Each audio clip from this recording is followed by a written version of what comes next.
Today we are going to see how to prepare a salary statement in MS Excel. For that we have to open a blank workbook. Then we have to type required column headings. So the first one will be employee ID. I am going to readjust the cell with name of the employee, designation of the employee, basic pay, dearness allowance, house rent allowance, gross pay,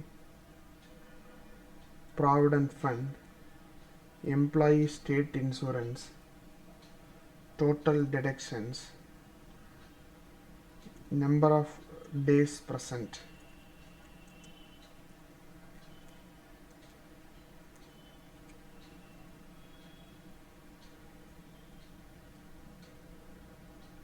Finally, net pay is what the salary the employee is going to receive. Now we are going to convert this as table.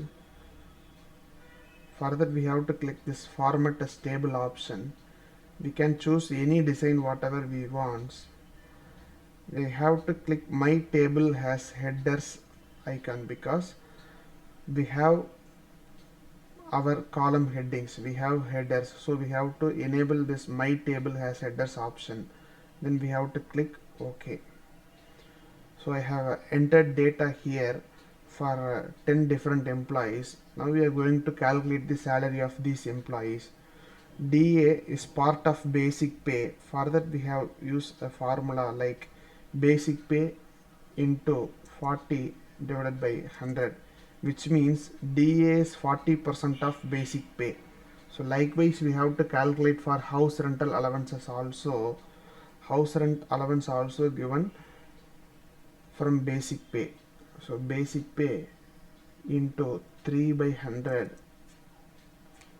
which means house rental allowances is 3% of basic pay. So we have used a formula basic pay into 3 divided by 100. Next we are going to calculate gross pay. Gross pay is nothing but basic pay plus DA plus house rental allowance. So now we have gross pay also. Next we are going to calculate provident fund. Provident fund also is to be deducted from the employee salary on the basis of basic pay. So now we are going to enter the formula to calculate provident fund. That provident fund is equal to basic pay into 12%, which means 12 divided by 100. So now we have provident fund also. Next we are going to calculate the employee state insurance contribution, that also to be deducted from a fixed percentage on the basis of basic pay. So we have formula basic pay into 3 divided by 100, which means 3%. So now we have calculated ESI also. Now we are going to calculate total deductions. Total deductions is nothing but addition of provident fund and employee state insurance, which will be deducted from the employee salary. So provident fund and ESI. So now we have total deductions also. So now we are going to manually enter the number of days present of an employee.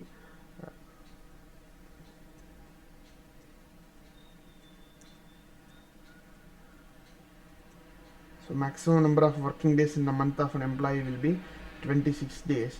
So we have entered data here. Now we are going to calculate the formula for net pay on the basis of number of days present of an employee in a month. If he is absent for a particular number of days, that salary will be deducted from his total salary, which means net pay. So for that we are going to use the formula is equal to sum gross pay minus total deductions into number of days present of an employee. So as I said, maximum number of working days will be 26 days. So here we are entering as 26. Now we have to close the bracket. If you press enter, so that total salary which is to be credited to the employee's bank account will be shown here. So in this way we can calculate net pay of an employee. If you want to reduce the decimal places, you can reduce by using this increase decimal and decrease decimal option. So we don't want any decimal places, so that you can always use this decrease decimal option to reduce the decimal places.